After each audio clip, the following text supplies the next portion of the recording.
పొరపాట్లు అంటే ప్రత్యేకంగా పొరపాట్లు అసంపూర్ణంగా ఉన్నాయి.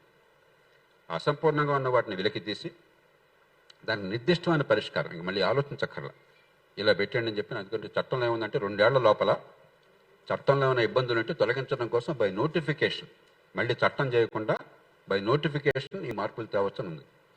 దాన్ని ఉపయోగించి 2 ఏళ్ల లోపలే నేను ఆ నివేదిక ఇచ్చాను. ఇప్పటిదాకా దాని మీద ఎవరు పట్టించుకోలేదు. అది అట్లా పడుకుని నాకు బాగా గుర్తుంది. ప్రధానమంత్రి గారికి బ్రీఫింగ్ చేస్తాం పరిపాలనా సంస్కరణ సంఘం మేమంతా. ప్రతి నివేదిక ఆయనకి ఇవ్వడం జరుగుతుంది. ఆ మొట్టమొదటి నివేదిక వచ్చినప్పుడు మా అధ్యక్షులు ఏదో కొంచెం మాట్లాడిన తర్వాత బ్రీఫింగ్ అంతా నేను చేశాను. నేను ఉన్నంతకాలం ఆ నివేదికలు బ్రీఫింగ్, ఎందుకంటే ప్రధానంగా రూపొందించినవాడిని నేను, చేసేవాడిని. అంత బ్రీఫింగ్ అయిన తర్వాత ఇప్పుడు ఏం చేద్దాం అన్నాడు ఆయన ప్రధానమంత్రి గారు. అయ్యా మీరేం చేసినా కూడా ఇంకొక గ్రూప్ ఆఫ్ మినిస్టర్స్ ఏర్పాటు చేయబోకండి అన్నాను నేను. ఎందుకంటే ఆనాడు 77 గ్రూప్స్ ఆఫ్ మినిస్టర్స్ ఉన్నాయి. ప్రతి పని వాయిదా వేయడం కోసం నిర్ణయాన్ని ఒక గ్రూప్ ఆఫ్ మినిస్టర్స్ వాళ్ళు కూర్చుంటారు, మర్చిపోతారు అందరూ నవ్వారు. మరి ఏం చేద్దామన్నారు. ఏమీ లేదు, మీ మంత్రి గారిని మీ కార్యదర్శిని ఒకసారి మాతో కూర్చోబెట్టండి, 1 గంట సేపు కూర్చోబెట్టండి, 2 గంటలు. వాళ్ళకి మొత్తం చదివి ఓపిక ఉండదు, అర్థం చేసుకునే ఓపిక ఉండదు. పాపం రోజు పనిలో చాలా తిరిగినంటే హార్డ్వర్లో ఉంటారు. ఎందుకు ఏమైనా మార్పుల్ని మేము సూచిస్తున్నామో, ఏ సంస్థలు సూచిస్తామో వాళ్ళకి అర్థమయ్యేట్టు చెప్తాం.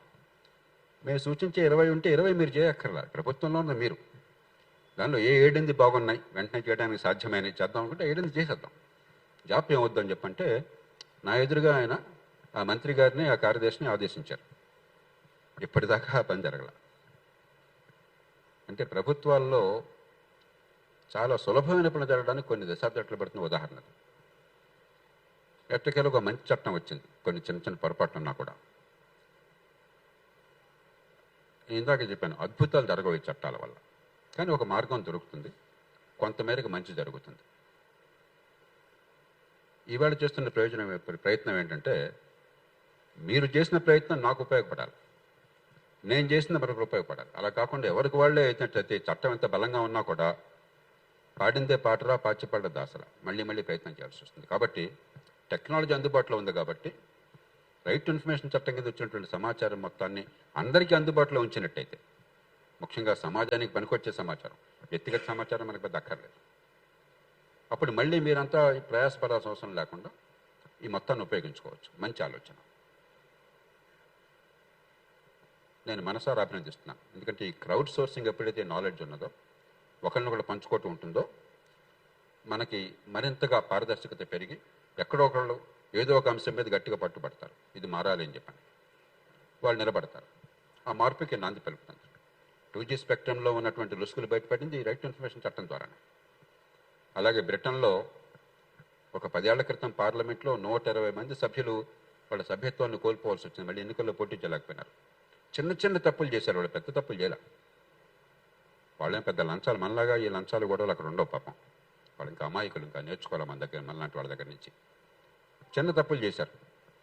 ఈ ట్రావెల్ అలవెన్స్ కింద $100 ఖర్చు, 100 పౌండ్లు ఖర్చు పెడితే 150 పౌండ్లు రాసుకున్నారు. ఎవరో మొత్తానికి బయట తీశాడు ఇవన్నీ. 120 మంది సభ్యులు కేవలం ఆ చిన్న తప్పుదాల కారణంగా రాజకీయ భవిష్యత్తు నాశనం అయిపోయింది. మనం ఇంకా ఆ స్థాయికి రాల. కానీ సరిగ్గా వాడుకుంటే, ద్వేషరహితంగా, మనసులో మాలిన్యం లేకుండా, వ్యవస్థ బాగుపడాలి, ప్రజలకు జవాబుదారీగా ఉండాలి, పారదర్శకత రావాలి వాడుకుంటే ఇది ఒక మంచి ఆయుధం. దీంతోపాటు మంచి పని ఏం చేశారంటే, కొంచెం యూత్ని మిగతా వాళ్ళని అట్రాక్ట్ చేయడం కోసం చెప్పని మరి కొన్ని తమాషా అయినటువంటి పోటీల్లాగా పెట్టి ప్రతిరోజు కొంత అవార్డులాగా, ఒక పనికొచ్చే సమాచారం అతి ఎక్కువ మంది బాగుందని చెప్పి అనుకుంటే వాళ్ళకి ఏదో అవార్డు ప్రకటించారు. లైక్స్, ఇక అంతా లైక్స్ ఉన్నాయి కదా ఈ రోజులంతా. మంచి ఆలోచన. అట్లాగే 1-2 చేస్తే బాగుంటుందని నాకు అనిపిస్తుంది. ఉదాహరణకి ఈ పాలనా సమాచార చట్టంలో మొట్టమొదటిసారిగా జాప్యం జరిగితే సమాచారం ఇవ్వడానికి ఒక పెనాల్టీ ఏమని చెప్పని పెట్టాం. $250 రుజువు పెట్టినట్టున్నాం, 250 అంతా రుజువు పెట్టాం.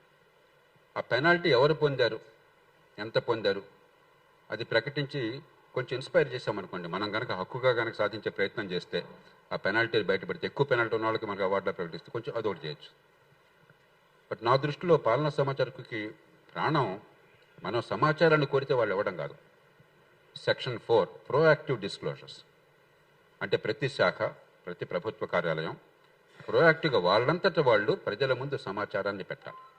అది అసలు ఆయువు పట్టు, అది పట్టించుకోవట్లా, అది జరగటంలా. ఎందుకంటే నేను చేసిన తప్పిదాల్లో ఒకటి, సమాచార హక్కుకి ఎవరూ కూడా బాధ్యులుగా చేయాల. ఒక అప్పీలేట్ అథారిటీగా కమిషన్ ఏర్పాటు చేశాను తప్ప ఈ సమాచార హక్కు చట్టాన్ని అమలు చేసే బాధ్యత ఎవరికి పెట్టాల. అది లక్షణం. దాన్ని నేను తర్వాత ఇచ్చిన నివేదికలో సవరించాను, కానీ దాన్ని చట్టబద్ధంగా అమలు చేయాల. ఆ ప్రోయాక్టివ్ డిస్క్లోజర్స్ మీద మనం కృషి చేయాలి. ఆ ప్రోయాక్టివ్ డిస్క్లోజర్స్ వచ్చినంత మేరకు జాతీయ స్థాయి కానీ రాష్ట్రంలో కానీ దాన్ని మనం పెట్టామనుకోండి, దానికి ఒక అటాచ్ చేసే వెబ్సైటు. ఎందుకంటే మనం ఇప్పుడు వెళ్ళాలంటే ప్రతి శాఖకి వెళ్ళి వాడు ఎక్కడ పెట్టాడు చూసుకొని చాలా కష్టం. దానికి ఇక్కడే మనకి టెక్నాలజీ ఉంది కాబట్టి, ఇక్కడ ప్రావీణ్యం ఉంది కాబట్టి ఆ సెక్షన్ 4 ప్రోయాక్టివ్ డిస్క్లోజర్స్ బయట పెట్టామనుకోండి చాలామందికి ప్రయోజనం ఉంటుంది. ఒక్కసారి సింగిల్ సోర్స్ కింద all important proactive disclosures you can identify. ఇట్లా రకరకాలుగా ఉంటాయి. ఒక్కటే నాకు మనవి, ఒక ప్రజాస్వామ్యాన్ని సమర్థంగా ప్రజలకు పనికొచ్చేట్టుగా తయారు చేయాలంటే చిట్కాలేం లేవు, పనేషియాలేం లేవు. ఇదిగో బటన్ నొక్కితే మొత్తం మారిపోతుందని భ్రమ నుంచి బయటపడాలి. మన దేశంలో మనకి ఏళ్ల తరబడి, దశాబ్దాల తరబడి అసలు ఏం పని చేయం. పని మొదలెడితే రేపటికల్లా అయిపోవాలనుకుంటాం. ఒక పెద్ద సమాజంలో మార్పు మిరకిల్స్ లాగా రాదు, చాలా కష్టపడాలి, బోళ్ళంత పునాదులు కావాలి, దీర్ఘకాలం పోరాటం చేయాలి, నిరంతరం నిలదొక్కోవాలి. ఇవాళ ఒక గంతు, రెండో రేపు ఇంకో గంతు కాకుండా క్రమక్రమంగా ఫలితాలు వస్తాయి. బలమైన పునాదులు లేకుండా బలమైన ప్రజాస్వామ్య నిర్మాణం సాధ్యం కాదు. అంచేత పాలనా సమాచారకు ఖచ్చితంగా అవసరం. ఇళ్ళలుగానే పండుగ కాదు, ఇంకా ఎన్నో అవసరం. ఉన్న చట్టాన్ని సద్వినియోగం చేసుకోవడం అవసరం. ఆ చట్టాన్ని అమలు చేసేవాళ్ళు బాధ్యతతో చేసేట్టుగా నిలబడడం అవసరం. ఉదాహరణకి ఇన్ఫర్మేషన్ కమిషన్ పెట్టాం. ఆ కమిషన్ రూపొందించిన వాడిని నేనే, పూర్తిగా ఏ రకంగా చేయాలి. కానీ నేనేనాడు కూడా ఈ కమిషన్ కూడా మామూలు కోర్టులాగా 6 నెలల వాయిదా, సంవత్సరం వాయిదా వేస్తుందని నేను ఊహించరా. ఇవాళ బాధపడుతున్నాను, ఎందుకు ఇలా తయారు చేసామని చెప్పి. సిగ్గుచేటు. సెక్షన్ 8 కింద ఇది సమాచారం ఇవ్వదగ్గదా కాదా ఒక్క నిమిషంలో మెడమే తలకాయన నిర్ణయం చేయొచ్చు. ఒక్క నిమిషంలో. కొన్ని అరుదైన అంశాల్లో థర్డ్ పార్టీ ఇన్ఫర్మేషన్ అది ఇవ్వటం కాదు అంటే కొంచెం ఒక హీరింగ్ అవసరం కావచ్చు, అరుదైన అంశాలు. కోర్టుల్లో ఎంత జాప్యం జరుగుతుందో, ఎంత మూర్ఖత్వం వర్ధిల్లుతోందో, ఇక్కడ అంత మూర్ఖత్వం వర్ధిల్లుతోంది, అంత జాప్యం జరుగుతుంది. కోర్టుల్లో అంటే పోనీ చాలా కష్టమైన అంశాలు, ఇరు పక్షాల హక్కుల్ని పరిశీలించాలి, వారికి అవకాశం ఇవ్వాలి. ఇక్కడేమి సమస్య. అంచేత ఆ సంస్థలు కూడా అన్ని చోట్ల సరిగ్గా పనిచేయటం లేదు. అలాగే కొన్ని సంస్థలు, రాజ్యాంగ సంస్థలు కూడా ఏదో రకంగా తప్పించుకునే ప్రయత్నం చేస్తున్నాయి. మొట్టమొదటి చీఫ్ ఇన్ఫర్మేషన్ కమిషనర్ ఈ దేశానికి వజాహత్ హౌబుల్లా, ఆ చట్టం కింద 2005లో వచ్చిన ఆయన. వజాహత్ హౌబుల్లా నాకు స్వయంగా చెప్పారు, కలకత్తా హైకోర్టు వారు మేము ఈ చట్టం పరిధిలోకి రామని చెప్పన్నారు. నేను చాలా జాగ్రత్తగా పదజాలను రూపొందించి రాజ్యాంగం కింద ఏర్పడ్డ ప్రతి సంస్థ ఈ చట్టం కింద వస్తుందని రాశాను. కోర్టులు వస్తాయని ప్రత్యేకంగా చెప్పకుండా ఈ మాట పెట్టండి, రాజ్యాంగం కింద కోర్టులోనే వచ్చినాయి. కలకత్తా హైకోర్టు వాదన ఏమిటో తెలుసా? మేము ఈ రాజ్యాంగం కింద రాలేదు, బ్రిటిష్ రాణి అధికారంలో ఉండగా ప్రెసిడెన్సీ కోర్టుగా ఆ రాణిగారి ఆదేశంతో వచ్చాము, ఆ చార్టర్తో వచ్చామని వాళ్ళు విచిత్రమైన విదండవాదం చేశారు. హైకోర్టు వారు, కలకత్తా హైకోర్టు వారు. సరే మేము నవ్వుకున్నాము, అది కొట్టేశారు, అది వేరే విషయం. అంటే మాటలు చెప్పడం చాలా తేలిక, తన దాకా వచ్చేసరికి అందరూ తప్పించుకోవాలని. మీకు సంస్కరణ కావాలి, మీకు జవాబుదారం కావాలి, నాకు కాదు. అన్ని చోట్ల సర్వత్రా ఉంది ఈ దేశం. అధికారాన్ని పూజించే సమాజంలో, అధికారం అంటే విపరీతమైన లాలస ఉన్న సమాజంలో, అధికారం లేకున్న పదవంటే విపరీతమైన లాలస ఉన్న సమాజంలో, పనికిరాని పదవులకు లక్షలు కోట్లు ఖర్చు పెట్టే సమాజంలో విపరీత ధోరణులు చాలా ఉంటాయి.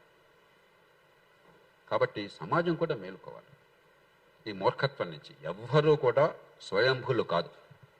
ప్రజాస్వామ్యంలో ఎవరు దేవుళ్ళు కాదు. ప్రజాస్వామ్యంలో ఎవరైనా సరే ప్రజల పన్నుల డబ్బులతో మిమ్మల్ని పోషిస్తున్నాం, ప్రజల పన్నులతో, ప్రజలు ఇచ్చిన ఓటుతో మిమ్మల్ని అక్కడ కూర్చోబెట్టాం. ఆ ఓటు వల్ల ప్రజల నుంచి అధికారం పొందిన వాడు నియమిస్తే మీరంతా నియమింపబడ్డారు. మీరెవ్వరూ కూడా స్వయం ప్రతిభ ఉన్నవాడు కాదు. అది తీసేస్తే మీరు పోతారు. అది మర్చిపోయినావు ఈ దేశంలో. అందుకనే ఒక గుమస్తా కూడా సామాన్య ప్రజలతో మాట్లాడుతుంటే ఊత పదం మనవాళ్ళు వాడేది, ఎవరితో మాట్లాడుతున్నావో తెలుసా, ఎవరితో మాట్లాడుతున్నావో తెలుసా అంటాడు. అరే గాడిద, మేము పన్నులిచ్చి పోషిస్తున్నటువంటి సేవకుడితో మాట్లాడుతున్నావురా, గౌరవాన్ని ఇస్తాం కానీ బానిసలం కాదన్న విషయం మళ్ళీ మళ్ళీ చెప్పాలి. అది సమాజంలో ఇంకా రాలా. పట్టరాని ఆగ్రహం వస్తోంది, ఆవేశం వస్తోంది, అలవమాలిన కోరికలు ఉంటున్నాయి కానీ బాధ్యతతో కూడిన పౌరసత్వం ఇంకా రాలా. కాబట్టి చట్టాలు ఎంత అవసరమో బాధ్యతతో కూడిన పౌరసత్వాన్ని పెంచడం కూడా అంతే అవసరం. ఆ బాధ్యతను తీసుకుంటున్నటువంటి మన ఇతిహాస్ని, వారి బృందాన్ని మనసారా అభినందిస్తూ, ఇక్కడున్న కార్యకర్తలు మరి చట్టం చేయడం చాలా తేలిక, దాన్ని అమలు చేయడం కోసం నానా ఏ ప్రయాసాలకు వచ్చి కొంతమంది అయితే కొన్ని కష్టాలు పడుతున్నారు నాకు తెలుసు. లోక్సత్తా కుర్రాడే వీరేష్ అనుకుంటాను, ఆనాటి మహబూబ్నగర్ జిల్లాలో ఊరి పేరు మర్చిపోయినాను ఇప్పుడు, ఏదో ఫ్లడ్ ఏదో రిలీఫ్ కోసం డబ్బులు ఖర్చు పెట్టినప్పుడు అవకతవకలు ఉన్నాయని చెప్పి నేను సమాచారం అడిగాడు, ఇవ్వంపో అన్నారు. కొంచెం కుర్రాడు కాబట్టి ఒక డెమాన్స్ట్రేషన్ చేశాడు, ఆర్డీఓ ఆఫీస్ ఎదురుగా 100-200 మంది 500 మంది కూర్చొని డెమాన్స్ట్రేషన్ చేశాడు. అకస్మాత్తుగా అరెస్ట్ చేసి సినిమా ఫక్కీలో వాహనంలో వేగంగా తీసుకుపోయి వెనకాల వెహికల్ అనుకోకుండా చేసి గందరగోళం చేసి భయోత్పాతాన్ని సృష్టించారు. సరే, నేను స్వయంగా పూనుకున్నా అది జరిగింది అనుకోండి. అంటే దీన్ని అమలు చేయడంలో మన దేశం లాంటి దేశంలో, అధికారాన్ని పూజించే దేశంలో పౌర సమాజానికి ఉన్న చిక్కులు నాకు పూర్తిగా తెలుసు. వాటిని రోజు ఎదుర్కొంటున్న వాళ్ళు మీరంతా కూడా మిమ్మల్ని మనసారా అభినందిస్తూ, ఇక్కడ లోపం ఏమన్నా ఉంటే ఒక ఆడపిల్ల కనిపిస్తుంది, మహిళలు ఎవరు లేరు, ఇద్దరు కనిపిస్తున్నారు, 2-3 అంతే. మహిళల భాగస్వాములు కావాలి ప్రజా జీవనంలో. పౌరసత్వంలో మహిళల భాగస్వాములు కాకుండా రాజ్యాన్ని గురించిన ఆలోచన మగవాళ్ళది అనుకున్నట్టయితే అది చాలదు. ఆ లోపాన్ని సవరిస్తారని ఆశిస్తూ మీ అందరికీ మనసారా అభినందనలు తెలియజేస్తూ నమస్కరిస్తూ నేను సెలవు తీసుకుంటాను.